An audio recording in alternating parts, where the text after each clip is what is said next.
So I guess we'll just jump in. I always get so nervous at the intro and outro, and then once we're in the middle, I'm like, fine. It's just getting started. In and out. I'm like, I can't do it. Yep. Okay. All right. Well, welcome to the show. Today we have a special guest that I've been looking forward to for a really long time. We have Ashley here. And on Instagram, she is me and Sweet Pea. That's her Instagram handle. I know, it's really sweet. Thank you. So the way I found Ashley was I had been kind of like looking into what this new term was, or maybe to me it's new, but it's not really new. Sharing teen. Lisa, have you heard of this term? No, I actually, I had never heard of it before, but I'm like, man, like that's like a really good word. I don't know. Yeah. So I had started kind of looking into that and like what it meant for kids to have their privacy online and all of that. And like, we all know that the algorithms on the internet are scary, but they were like really, really like they knew what I was looking for, and Ashley just popped up. So what the first reel by the way, if you want your husband to get you a really good Christmas gift this year, just talk around his phone and tell it what you want, and it'll just show ads. I know you've seen that content with women like whispering into the phones, like diamond ring. Oh my God, I'm gonna run to his phone and be like, massage. I want a massage. Yeah. Massage. So just, or just look it up once on Google on his phone, and then forever it'll be stuck. So anyway, I was watching reels, and one of your reels popped up, and the title was "What Privacy Until Consent Can Look Like," and it just caught my eye like right away. It was gorgeous. It was all these black and white photos of like you and your family and your daughter and everything. It was just like all the photos were gorgeous, but you didn't show her face in like any of the pictures, but they were still like I could still see who you were like as a mom. Like, it was That's really awesome. It was and so I was like, okay, this is what I'm looking for, because I love sharing photos of my kids, and like on my private Facebook page it's just like me and family, and I'm like I put whatever, but then on Instagram I'm starting to get a little bit more of an audience, and I'm like I just want to be careful, and I was like, this is exactly what I need. So I found Ashley and I started to dive in a little bit. And I'm just going to let her take it from here and just introduce who she is. And yeah, you've kind of blown up a little bit. I checked today and you're at almost 9,000. And I'm sure you're growing every day. It gives me anxiety, honestly. So I'm Ashley. Thank you for introducing me. I am a mom of one. She is 2.5. So I am not a seasoned mother. My first time around, and it is overwhelming to say the least. But I initially shared on Instagram, like casually, just like most of us do. And then I actually joined a social networking company, and I learned so much about how to utilize like social media for monetary gains, for getting the word out about things, for selling products, for building businesses. So I learned a lot through that company. And then I actually started working for another company with their social media. I ran their social media. So needless to say, I learned a lot, and I was able to actually then bring all of that knowledge into my personal account, where I was just, again, sharing casually. But I had a lot of people, because of the way I shared my daughter, rightfully so, they were curious as to why I shared that way. And they were very considerate about it. They were just honestly just curious. And I realized that I needed to answer this because whether or not it was 1,500 people or 9,000 people, this was an opportunity for me to share the knowledge that I had gained prior to my daughter ever being here, and then thereafter her arrival. And I just knew that it was something that needed to be talked about, especially because there were so many people just simply asking why. Like, why are you sharing in this way? And to me, it had become so normal. And I knew the answers. And I think that that's something that we all kind of do. When we learn something, we forget that there was a time that we didn't look at it that way, or there was a time that we didn't know that. And other people are very much in that space that I was prior to having Peyton or even becoming pregnant. So yeah, that's why I started doing the content that I was doing, because I had enough people ask. It was a moderate amount. It's not like, my DMs were like flooded or anything, but enough people were asking. And I made one reel that just kind of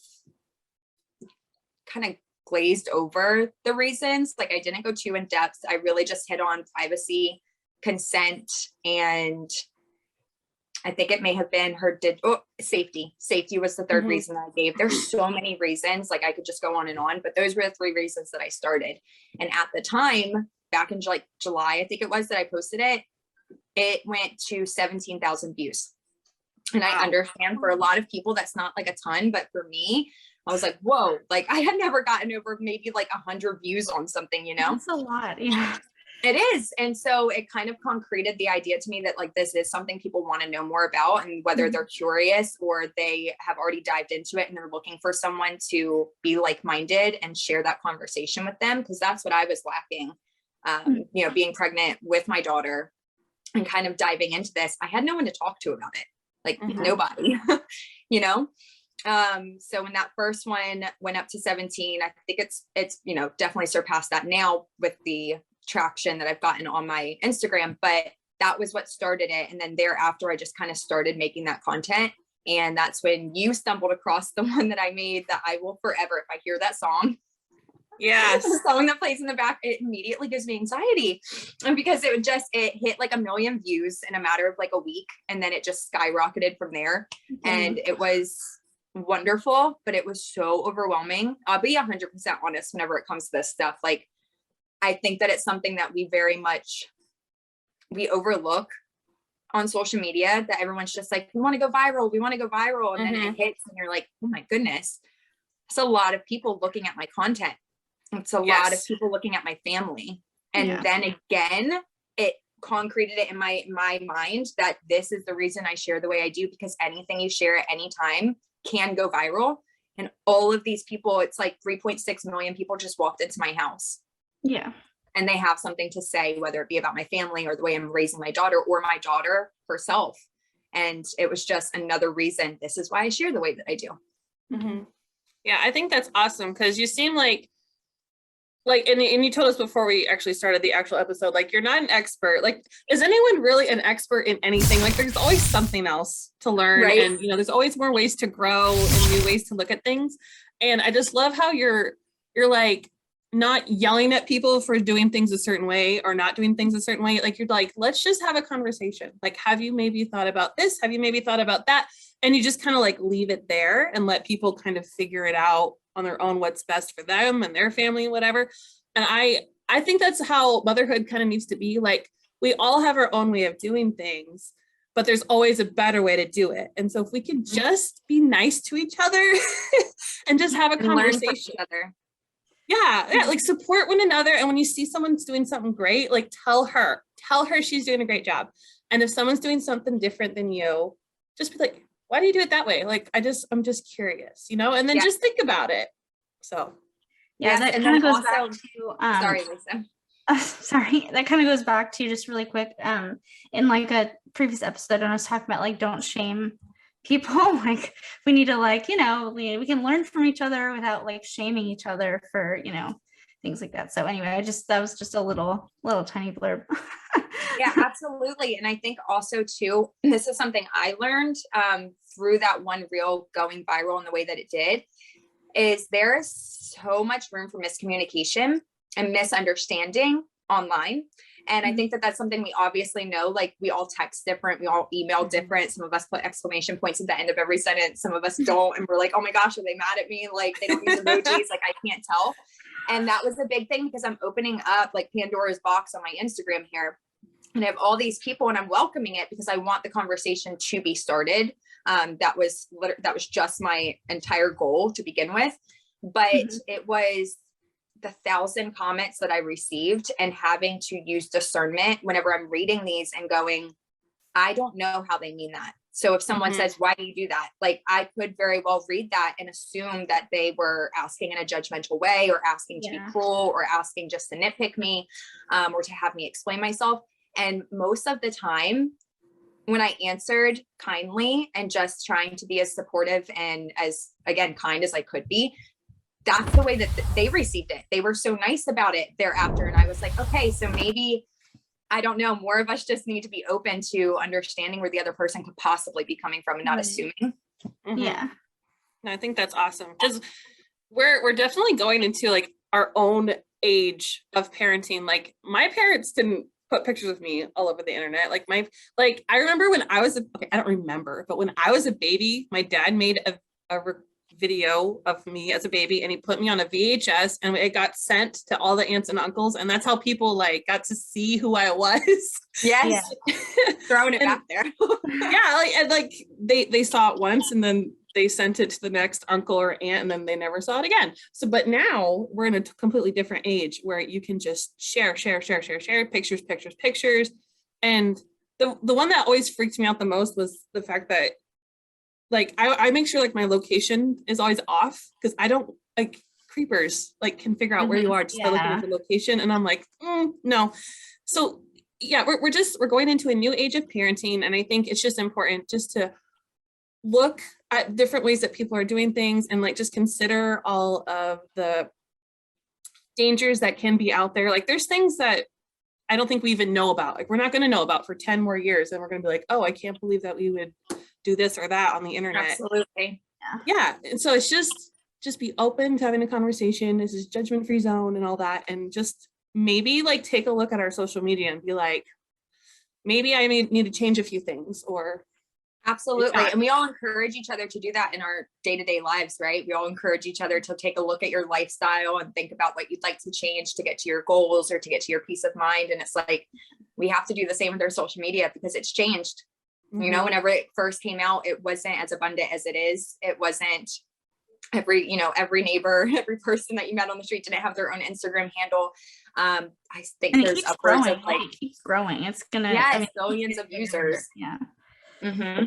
And it's, all of these people now have access to your life, to your information or what you choose to share anyway. But yeah, it's definitely, we are, I think as Stacy Steinberg said in her book, Growing Up Shared, we are the first generation that has constant access to social media and is also raising the first generation that's going to be growing up shared on social media. And it's a huge responsibility to proceed with caution, not be fearful, but to be educated and empowered so that you can do it in the best way that you find for your family. But it's just starting that conversation so that people are even aware that it's something we need to educate ourselves about. Mm-hmm. Yeah, I think that's awesome. Because when I always thought of internet safety, I always thought about like some 12-year-old who's on MySpace and who's talking to someone who she thinks is also 12, but it's actually not a 12-year-old. And I always thought, oh, well, duh, these stupid teenagers online are sharing too much information. I never thought of it as being a mom or a parent or a grandma who's accidentally sharing something that maybe they didn't know would be taken a certain way. Absolutely.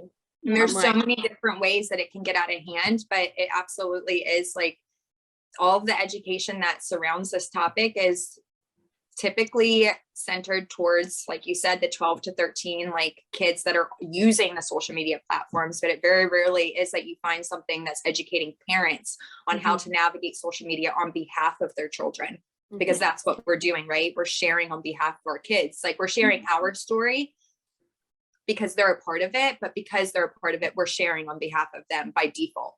Right. Yeah.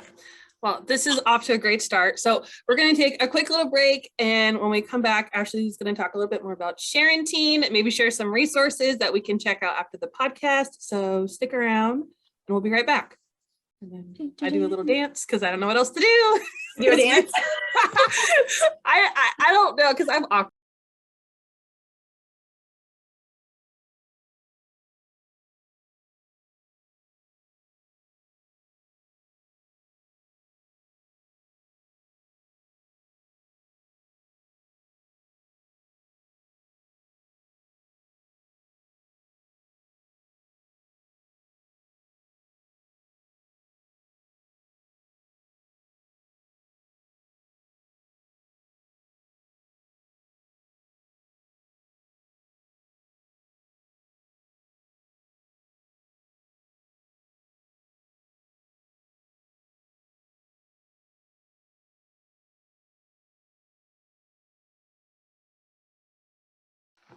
All right, so welcome back from the break, and we're going to talk to Ashley a little bit more about this whole Sharenting thing and making sure we're not putting our kids in a situation that could potentially be harmful. So I know you just said you got tons and tons and tons of comments. You've probably gotten lots of DMs.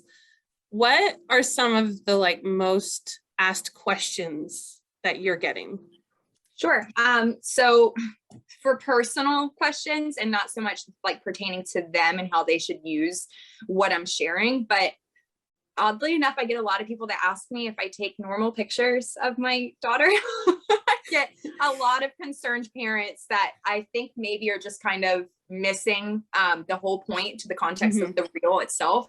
But they are very highly concerned that I'm not taking normal pictures of my kid and that she's not going to have photos to look back at. And it's like complete opposite. Listen, I have like 40,000 to 50,000 pictures on my phone. Okay.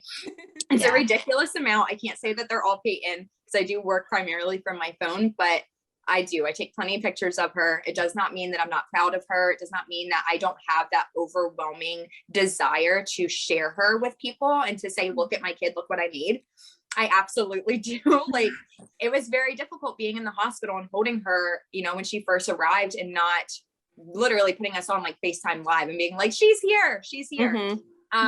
But that it just had to be balanced with the education that I had empowered myself with prior to, so that I didn't feel the necessity to share that out of obligation or because of society standards or because people were demanding it.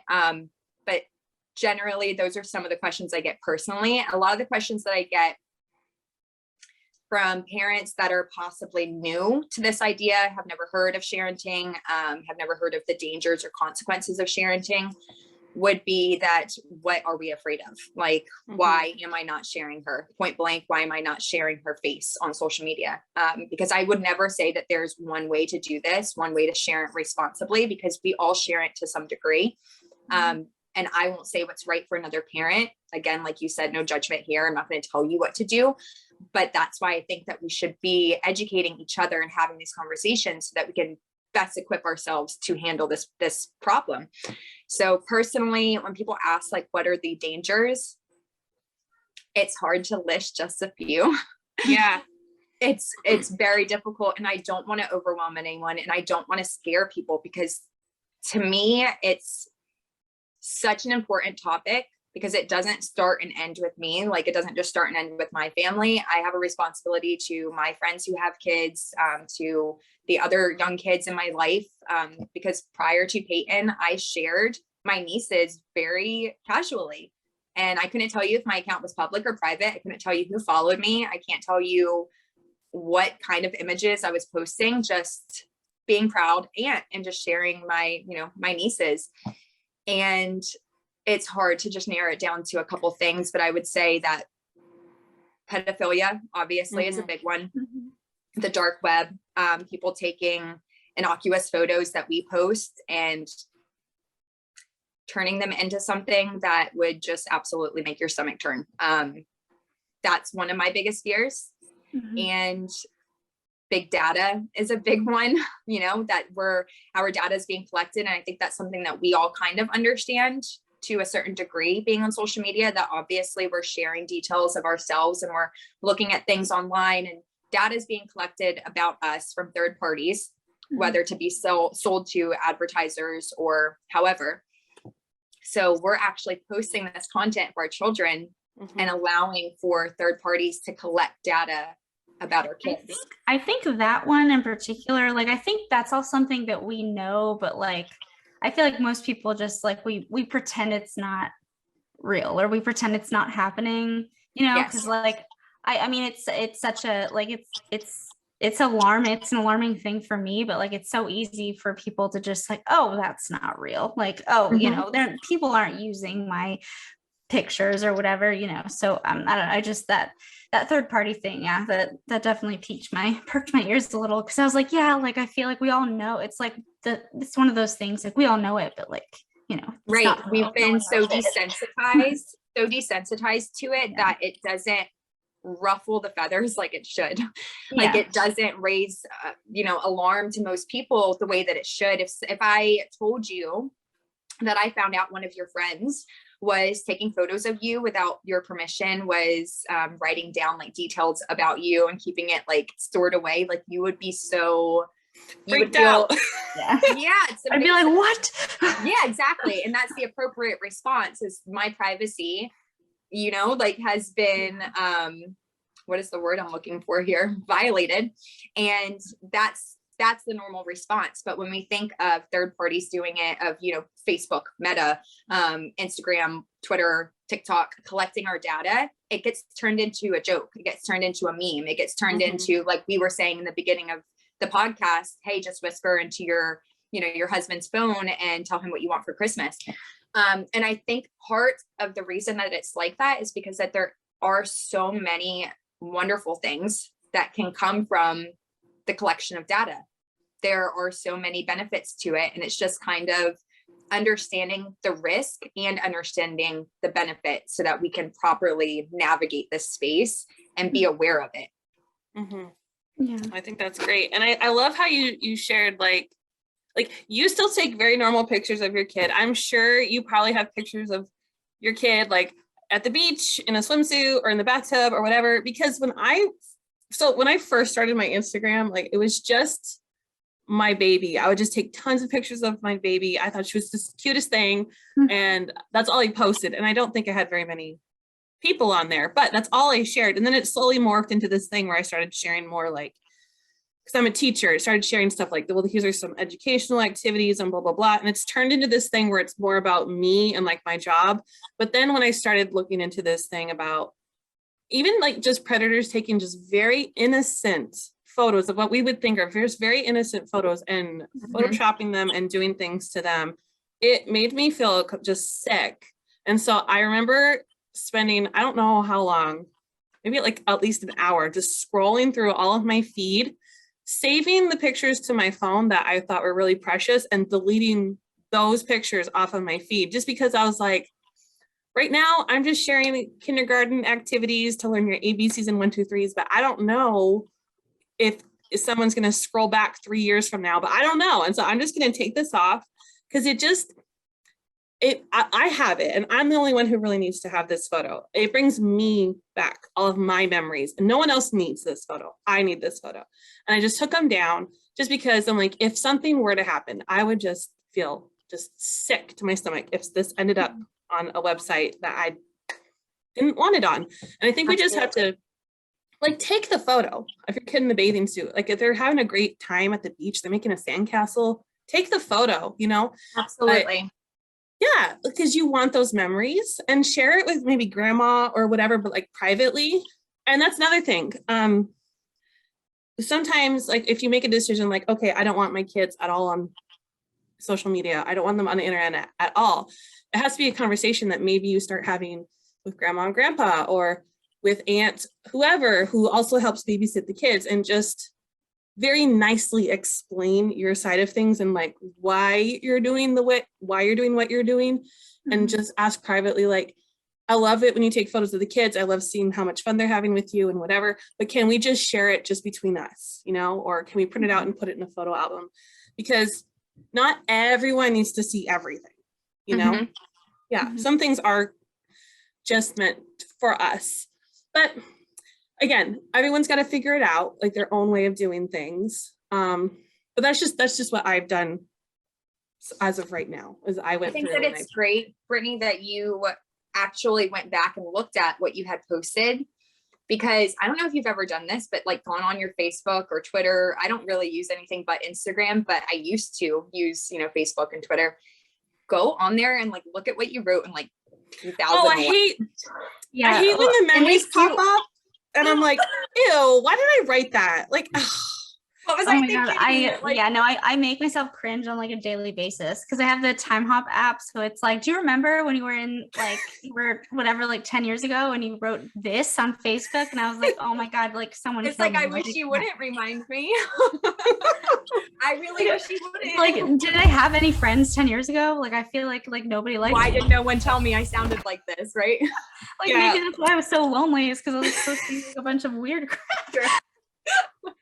No, it is. And that's the thing is, for the most part, we've been able, as our generation, we've been able to grow up without the fear of things that we've done in our past being cemented into this like internal place such as the internet. And now knowing that, like putting that in hindsight and knowing that I've posted things in the past where I've gone, oh, I need to go back and I'm just going to delete that. Like, whoever let me post that? Why did my friends like it? Like, why?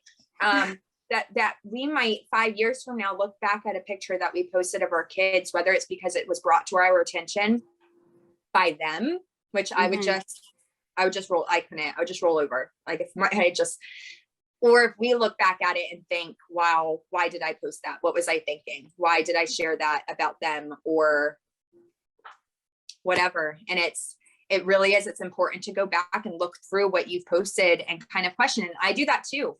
Every time that a reel of mine has hit another level of, I guess you would say like viral, like it started 17,000 and then it went up to 3.7. I'm like, okay, now I have 3.7 million people in my home virtually. I need to go back and make sure that there's absolutely nothing here that I don't want 3.7 million people to either screenshot, take, write down, jot, share. So it's always changing. And it is a very good practice to go back into your social media and take a look at what you've posted and shared. And there could be geotags, details, PII that you've shared of your kids, of yourself, that you don't, no longer feel safe having up and you need to take it down and it's archive important to note too, that like, it doesn't matter, like you have like reels that have gone viral and pictures have gone viral, but like even people that haven't gone viral, like even like no matter how small the account, like it's still just as important to go back, because I mean it's on the internet, so like anybody searching for it, like it doesn't matter that you don't have like millions and millions of followers or whatever, like even somebody that has like 2 followers, like those pictures are still out there forever. So, yeah. And it can be shared in many ways. It can be found in many ways. I know that I've never actually tried to see if one works, but apparently there are apps that you can view private stories, you can view private accounts. So it's not really even secure if you have a private account and you're sharing that. And that's the part with private accounts I get asked often. I know before you'd ask some questions that I receive, and one of them is like, well, my account's private. Is it safe? And I don't want to tell someone, no, it's not. But in the same, my point on it is it gives a false sense of security. What I'm afraid of is someone with a public account versus a private account. Is a public account would think 3 times before posting something because they are public and it can be shared and it could go viral or whatever. Whereas someone who has been sold this false sense of security by social media is going to be more likely to post pictures that they should think, before posting, because they've been sold this idea of it's private, it's safe, it's secure, and it's not. Right? That kind of goes back always to a way to breach that. That kind of goes back to the desensitization, however you say that word. Yes, desensitization, absolutely. Like, desensitized by these false senses of security, so I don't know. And we've been conditioned to just share without thinking. And that's one of the biggest things. Is I just wanted to bring it back to, I remember whenever I was in middle school, high school, and I was using Zanga and MySpace, and my dad would see, I'm dressed comfortably at home. Okay. And I'm in, my home clothes, not clothes that I would necessarily wear as a 12-year-old girl going out to the mall. Because not that our parents sexualize us, but they are aware that other people can. And I would, be on MySpace or on Zanga, whatever it was. And my dad would be very rightfully so to say, hey, just be mindful of what you're posting. Don't share your last name. Don't post a picture in that outfit you have on, because those are your, night clothes. Like, let's not post in that. Someone might look at it the wrong way. Like, we don't want that. And that's how I was introduced to being online, was think about what you post before you post it. Understand that anyone could see it, a future employer, a future school that you apply to, your future mother-in-law, whoever. And now we've been so conditioned because of the abilities that we have to share so quickly that we don't think about it. We just take the picture, we just share it, Yeah. And how many people, like, we had Twitter when they were teenagers or whatever, and said something stupid, said something they shouldn't have said. And now it's coming back to haunt them like years later, which also like, I understand. Don't agree with it fully. I don't love that. Right. People are allowed to because and should learn. Because like yes, you do have to understand, teenagers are going to be stupid. Okay. They're going to say stupid things. They don't know. Like someone brought up something that I did when I was like 12. And I'm like, are you holding me to that? Because I was 12. Like absolutely. I was a stupid kid. Like, yeah, like we're not That's born, you know, we're not born with all this like new like knowledge and stuff. I mean, you know, things are always changing. Like let us be able to like grow and like learn from past mistakes instead of, you know, yeah. And yeah, unfortunately with that, if it's save that for later. unfortunately, like if a tweet or something was shared from your account when you were 12, it doesn't come with context. It doesn't come with context. Like no one, it's not like that tweet is shared where Brittany said something, so, you know, whatever. And someone says, oh, but she also posted this whenever she was 12 and she was first, and she never knew anything about, no, like it's just your name, Brittany, and what you said, and that's it. And that's all the context people need anymore. Yeah. So it's out there forever. Everything you post, everything of your kids that you post, whether it's on a private account or a public account, or you have 2 followers, you hardly ever use your social media, whatever it is, it's always out there. Yeah. And I think that, so I actually, I just thought of this right now, but not to keep bringing up the huge elephant in everyone's room all the time, but this whole COVID pandemic thing, like people are sharing more now because, you know, they can't, like, I feel like there's been more social media and there's been more sharing and more whatever, because people don't have that like person-to-person interaction anymore. So like they just put everything online. And so like that makes this even scarier, even more, you know, like, oh, like, I mean, we're sharing more stuff, you know, like, so there's more stuff out there now. People. Absolutely. Yeah. And I think it's great that you said near the beginning, like, don't be like afraid of it. Just be educated, you know, and just make wise decisions. Just gather all the information so that you can make an educated decision, you know, and after that, like, then it's, you've made a choice, you know, but you can't make a good choice if you don't have all the information. So, and we'll never have all the information, but it's, again, it's just starting the conversation and just being open to maybe changing ways that you do things. And I do think that people should be as committed as they are, especially like content creators who are very actively on social media. Be as committed as you are to learning new features, as you are as keeping up to date on how to be safe and aware online. Like as soon as a new feature comes up, you have probably 10 content creators on either your explore page or your news feed that are telling you how to utilize this new feature, or, hey, there's a new feature, like, look out, like, this is fun. And it's like, every time that there's something that should be brought to our attention as far as how much of our data is being shared or who's looking at our accounts, or this new, I was reading, I've got her book right here, Morphed. Okay.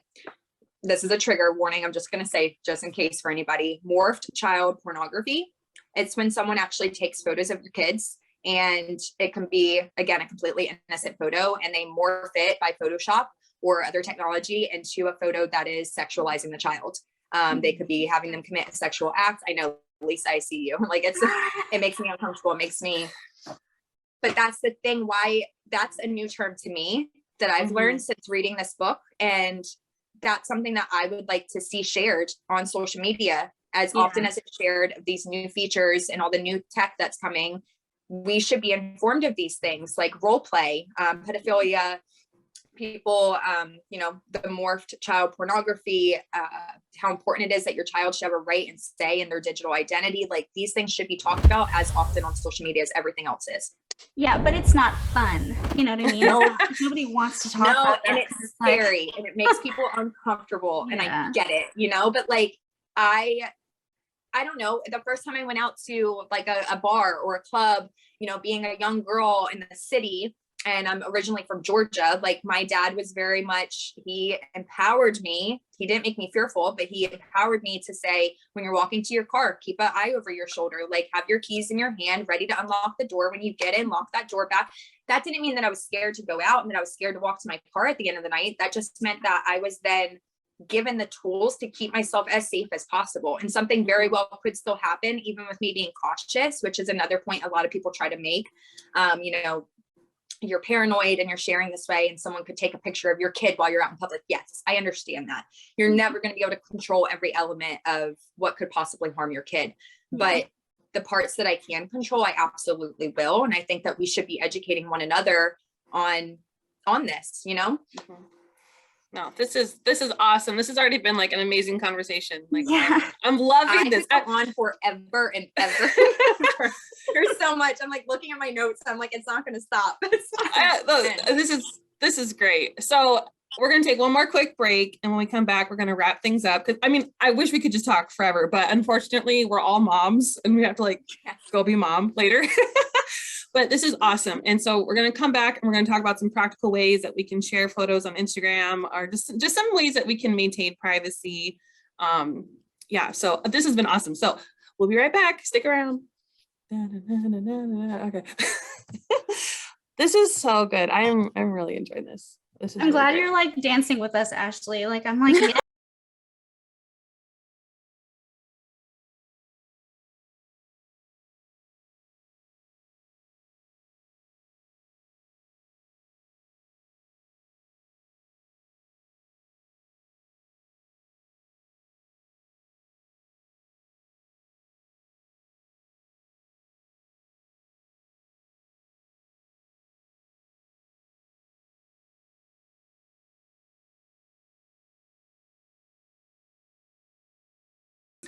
Okay, well, welcome back from the break. We're in our last segment, which makes me really sad because I'm really enjoying our chat. So Ashley, you wanted to tell us about what led her to this point in motherhood. Like, what's your story? Sure. So whenever I was pregnant with my daughter, for me personally, I'm a type A personality. So I plan everything. Like, I will write things. I know you've seen the meme and probably heard of it as a joke, but I'll write things on a list just so I can scratch it off. Like, I'm that person. So whenever I was pregnant with her, obviously I planned everything, as most of us do whenever we're becoming moms. Either you plan getting pregnant altogether, or you have your birth plan. You have your plan of what you do whenever you're at the hospital, when you leave the hospital with your young, everything. Uh-oh. On what I should do, right? Sorry, can you go back up 30 seconds? That like, yeah, it there was a glitch. Did it cut out? That's okay. You just froze for a second. Am I better now? Oh yeah, you're good. So you're saying how you prepare for everything when you were pregnant. So as a type A personality, like I plan for everything. I think most moms do. We plan, our whole pregnancy, what we're going to eat, what's best for the baby. We have our birth plan. Whenever we get there, we have a plan of how to best get them home, how to take care of them whenever they get home. But I didn't read anything about how to navigate taking my daughter along with me on social media and sharing her there. And by social media's way of conditioning us and society's way of conditioning us, it wasn't supposed to be something I was supposed to think about. It was just supposed to be just do it. And that didn't sit right with me. Like thinking about announcing her, obviously I was excited and I wanted to do that. And I did very much record everything up until having her. She was one of that. I don't know if you've heard the statistic. I think there's 92% of 2-year-olds in the US have an online presence by the time they're 92%. And a third of children have an online presence in the US before they're even born. And my child was one of those. I posted the what are they? The monogram. What are they called? Oh, the sonograms. Yeah. Sonograms. Yeah. Monograms. I was like, I posted that. So she was in that 1/3 of the kids that had an online presence before she was even born. And even in doing that, it just, every time I posted about her, I was like, this doesn't feel right to be jumping into such deep waters without understand what I'm doing and to what extent the consequences of this possibly could be. So that's the whole reason I initially even started jumping into the sharenting idea and looking at how to best share her online. I tried to talk to people and there weren't many resources for me to find and like lean into. But Claire, I'm going to pronounce her last name right, Claire Rodehaver on Instagram. I found her after I had Peyton. So I had already been sharing this way and I already had my personal reasons from what I kind of dived into, but I hadn't found a like-minded person yet online. And she's not a mom, she is a photographer. She runs her own business and things, and she shares a lot of this information as well on there. She's an advocate for it, for online safety. And as soon as I found her, I was like, there's somebody else that thinks the way that I do. And that was a big part of me sharing everything that I've shared, is because I wanted someone to see my reel and go, oh my gosh, I'm not the only person who feels this way, or the only person who thinks that there should be some hesitancy to sharing everything about our kids online, to this entire idea of parenting. So that's really how it got started. It was the lack of resources, the lack of conversation, the lack of not support, because I have a great support system. I have great friends and family, and they wanted to support me. But the most feedback that I got was, I haven't really thought about it, or you're going to be a great mom. You'll do what's best. And it's like, thanks, but yeah, that doesn't. Thanks, but like that's not. Yeah. Yeah, absolutely. So that was a big part of me getting into it. And Claire's, a lot of the information that she put out, it aligned with everything that I had read. And it just made me feel more secure in the reasons that I had made as far as posting my daughter online. But yeah, that's pretty much it, how I got into the idea of it. And then I really dived into all the resources. Claire is one of them. Again, I'll say her last name, Claire with an E, and then Rodahaver, Roduha. You know what? I'll send you it, because I think I wrote it out on how to pronounce it. She's going to laugh at me so hard, but listen, Kate J. Ocean is another one. Again, I'll just send it to you guys so you guys can put it like in the notes or something. And then the Cyber Collective is another really great one on Instagram. I primarily use Instagram. I don't really use anything else except for like fun on like TikTok, but those are the 3 resources on Instagram that I would highly recommend. And then Growing Up Shared. This book by Stacy Steinberg, I know you've seen me share it on my stories. She actually reached out to me, and she had seen my reel, and she asked if I had read one of her articles that she had published, and I had seen her name in a couple of, because all I did before, my daughter was here, was go on Google. And at the time I didn't have DuckDuckGo. This was how shallow into my learning I was, but I went on Google and typed in the dangers of parenting, and her name popped up very often in a lot of the articles that I read. And it's a great book. Growing Up Shared. She hits on so many different points in here. It's just a very good read for anyone who's diving into this, anyone that has family that they want to educate and help just kind of get them to understand where they're coming from. Yeah. Hey, sorry, I'm just really quick. I don't know if you need to like back up or like go back, but you're like, oh, there we go. Okay. Is that better? There you go. I just hear like your image was kind of like float, like I don't know. I knew this was gonna happen to me. Okay. Sorry. No, it's fine. It's just like okay. I didn't want to like cut you off, but like okay, yeah. Sorry. I had an episode where my shoulder kept disappearing, and then Lisa had an episode where her hand kept disappearing. Yeah, I also have like raging ADHD, so like I'm not gonna be able to like ignore anything. So like if I'm like if there's anything going on, I'm like, look at it. Like oh, pretty. Yeah. Is this bright enough? Because I can make it brighter to make maybe it a little brighter. Yeah, maybe a little brighter. Yeah. I knew, and this is why I kicked them out of the house, because I knew that if I was going to be in my car, that I was going to lose light, and that was going to be the problem. Oh. Better? Better. I think that's good. Okay. All right. Okay. So Lisa, did you want to ask your question about? Yeah. Go ahead. So after having this conversation, I'm feeling like I'm starting to feel super like paranoid now. Cause I mean, it's real. It's there. Like we all need to be talking about it, but I mean, it's not like we mentioned, like it's not comfortable. So, people don't want to talk about comfortable things that are uncomfortable, but this podcast, so my idea for this podcast was, just like we are moms and we're struggling and we all have like mental health things. And so we talk about our personal struggles. And so like that for me at the beginning, like this was it was about me and it was about the moms and stuff like that. But then a lot of this is also, obviously it's about them too. It's about our kids too, because they made us moms and, they, if we have, like we talked about like tantrums on one episode and we talked about like other stuff. So now I'm like, okay, well, like how do we like safely, like, I mean, am I being unsafe? Was this a bad idea? Like, am I a bad mom now?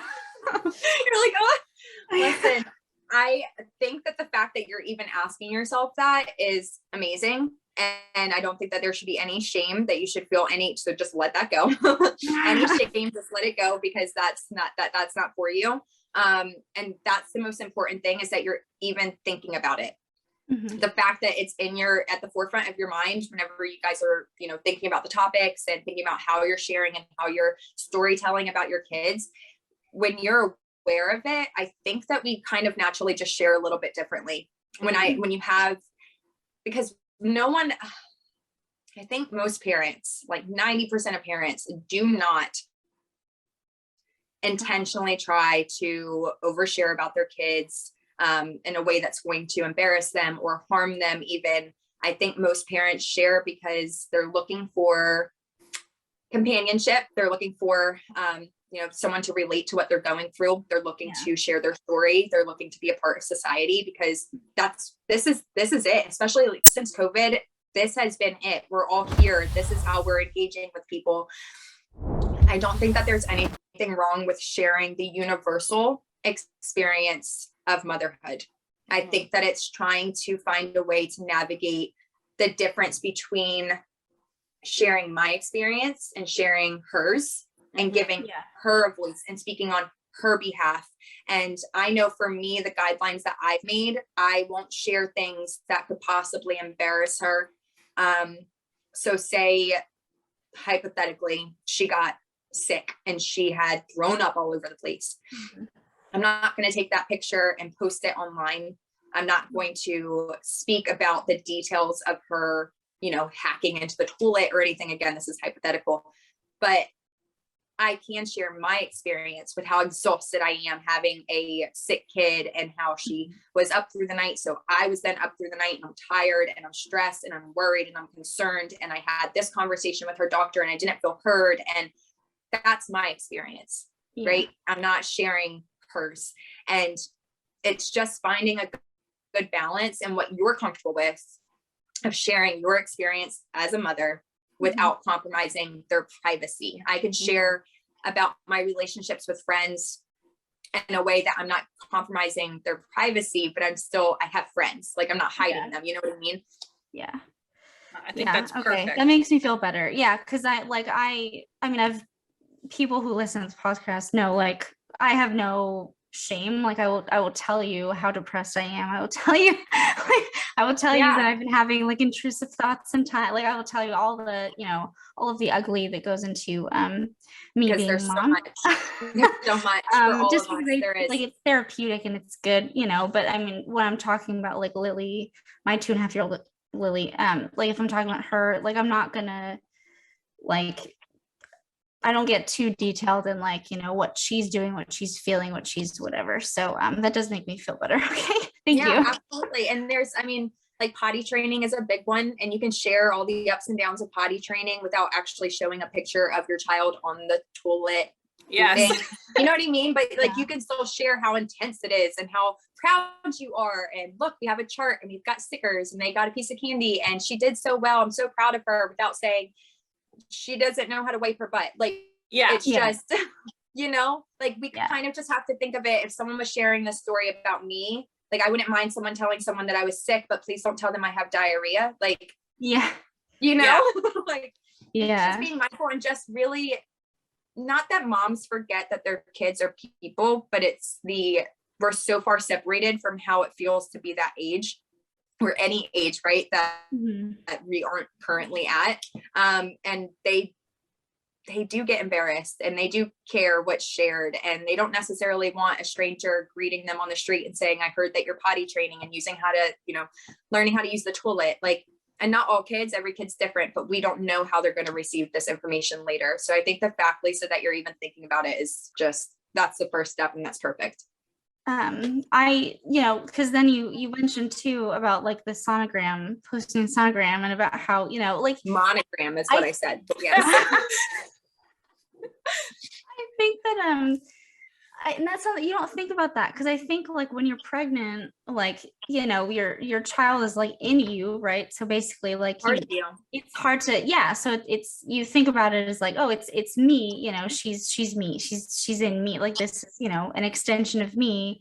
So it's, you know, it's easy to forget like, oh, but like sharing an ultrasound photo, like, no, like that's her, that's another person, you know, that's not like, yeah, it's just, you know, so you mentioned the thing about like posting the picture, and now she's part of the 1/3 that has like a presence, whatever. And I'm like, oh, my daughter too, oh my God, you know, because I think the point, see that those statistics, I think whenever you read them, it's like, am I supposed to be ashamed that my child is a part of that statistic? Am I supposed to be fearful that they're a part of that?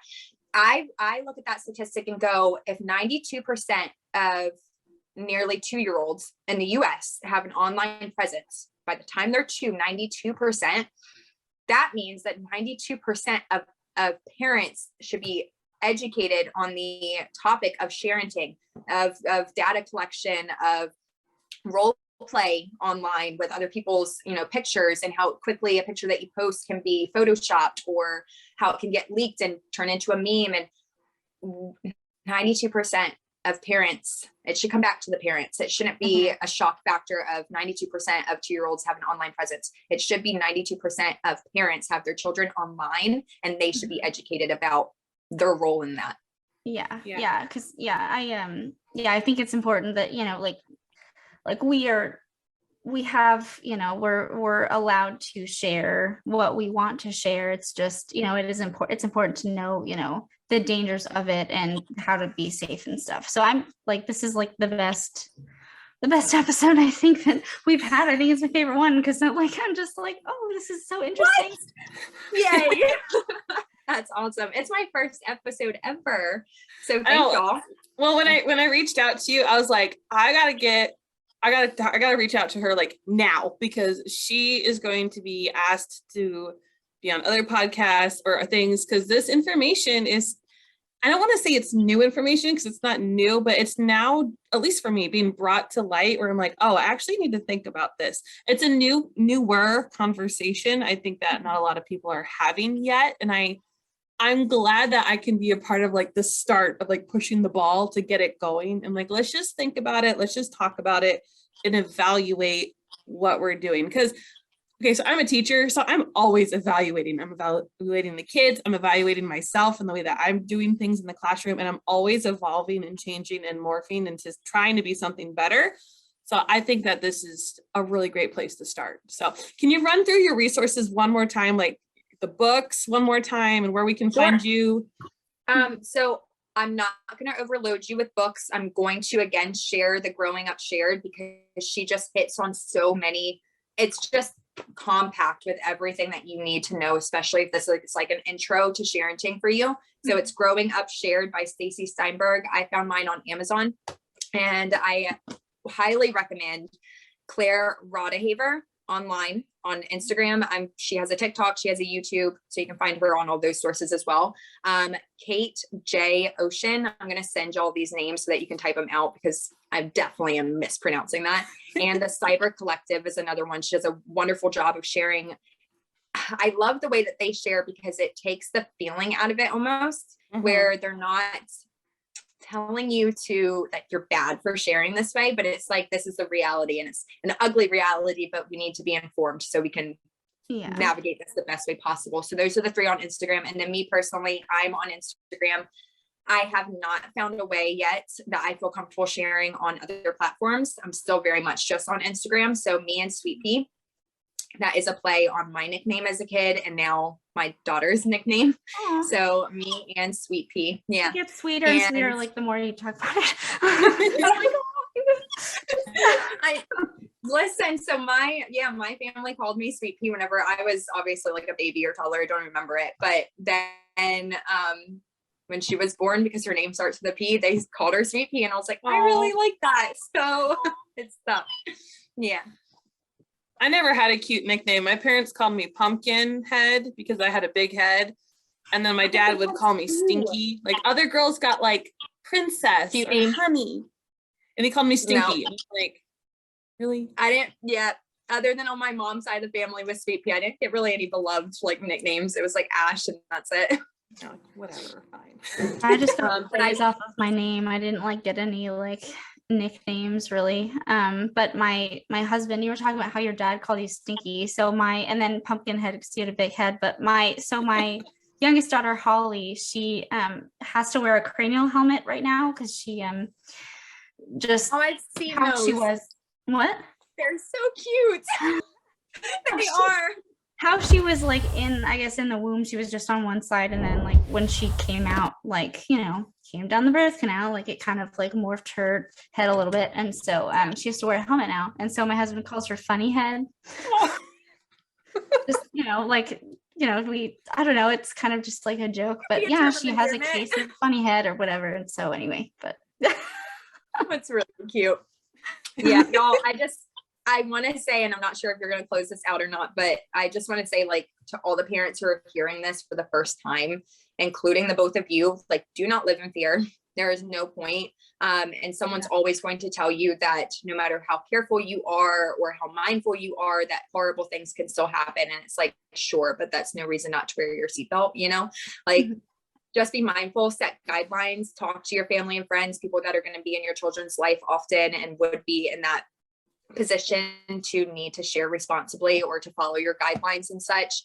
I would highly recommend, even if you have a public or private account, to clean up your followers and see like who's.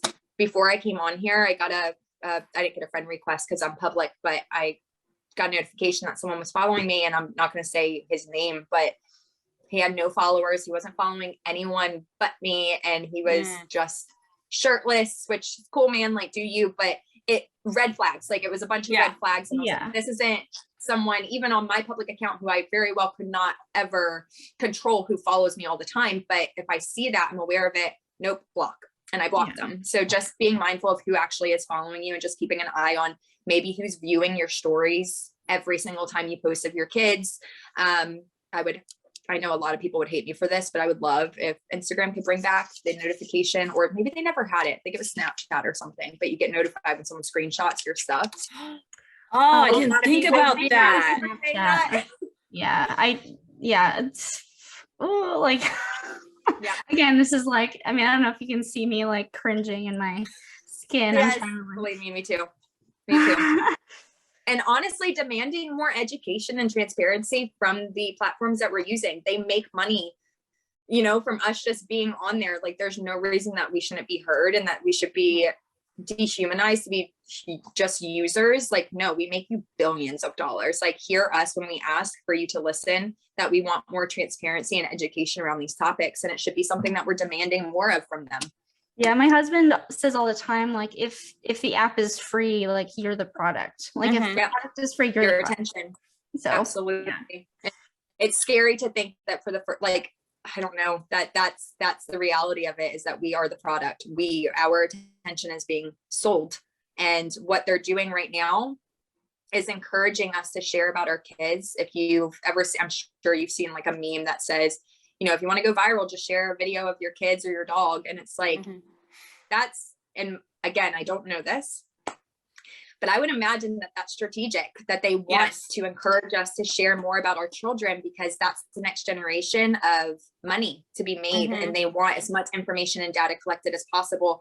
And this is the first generation that the amount of data that will be collected about them in their lifetime is the most that's ever been in human history. Like, we just have such a great responsibility to try and navigate this the best that we can for them,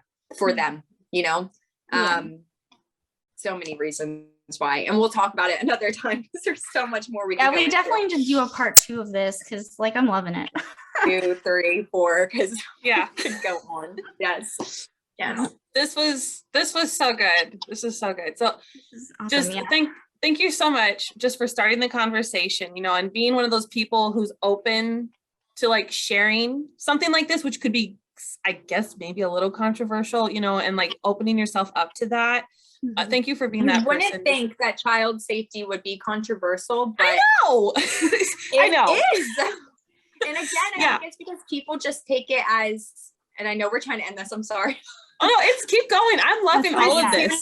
As soon as you bring it up to someone, or even, I have followers that ask me, how in the world am I supposed to, you know, go to my abuela and tell her that she can't share about her grandchild? And it's like, remind them that you're not questioning their capability of keeping your child safe. It's not that. We're questioning if they understand the risks that are even imposed on the child by posting. We're asking if they have been done a disservice by not being educated. And that's where we're asking them just to proceed with caution. Like, people just get very protective that you're questioning if they are keeping their child's best interest in mind. And it's like, I'm never questioning that. I know, like, I've seen the mama bears. Okay. Like, y'all, I've seen it. I understand that most of parents are very protective and are doing the best that they can by their kids. And it's not them that I'm questioning. I think the responsibility should fall on the parent, but it's unfortunate that we're not given the tools necessary to handle this in the best way. And that's all I want to do, is just say it's not your fault. It's very much the lack of education, awareness, and conversation around it. That's like it. people talk about critical thinking, but like, how are we supposed to think critically if we're not given like enough information to really make our own, you know? Anyway, that's another topic for another day. I think this is great because like you just said, honestly, like we all just want the best for our kids. You know, that's why we're always searching and looking online and reading books and following this person and following that person, because we want to give them the best, the best path for success. You know, we're always trying to figure that out. So I think at the end of the day, that's all we want. And so it's just starting the conversation and getting the resources and getting the tools, and then just from there, making an educated decision, just the same way you look up to try and figure out what's the best car seat for your kid or what baby food you're going to feed them, whatever, you know, if you're going to breastfeed or whatever, you know, it should do your research. It should be in that packet that all the new parents get, like, okay, here's your birth plan. Here's this, here's how to do a stroller. It's like, here's also how to navigate social media, and also supporting. There are going to be, I'm sure, with this becoming a topic of conversation, as it should have been for a while, but there are going to be more platforms coming out, because I do want to say this, that I don't think that there should be more control by the platforms or by government. Obviously, government needs to step in whenever safety is at question, but that's not what I'm asking for. I'm not asking for more control. I'm asking for more awareness and conversation and education, so that the parents can better control this for themselves and for their families. And then supporting platforms. I've been discussing things with Let's Memo, MEMO, and they are located in the UK, and they're in creation right now of making this app that is decentralized, meaning that you pay for it. So you pay for your security and for to keep everything yours. No one's purchasing the pictures and videos that you posted, and it's private. There's no advertisements. There's no one collecting data. You control who sees what you post, and it's. I really do. I hope that there's going to be more of this, but supporting apps like that, because they're this big compared to Facebook and Instagram and all of these that are demanding our attention. So that's a very good way of helping this entire movement, is actually supporting platforms such as Let's Memo in that way. Yeah, because we are the currency for all these websites. Like, if we just take our business, we're like, you know what, I don't feel really safe here, or I like what they have. I like their features. You know, it might just change things. You know, if enough people ask and demand for more of these tools, you know, and just more education on this, I think they're going to have to listen, because without us, they don't have any money. So, yep, absolutely.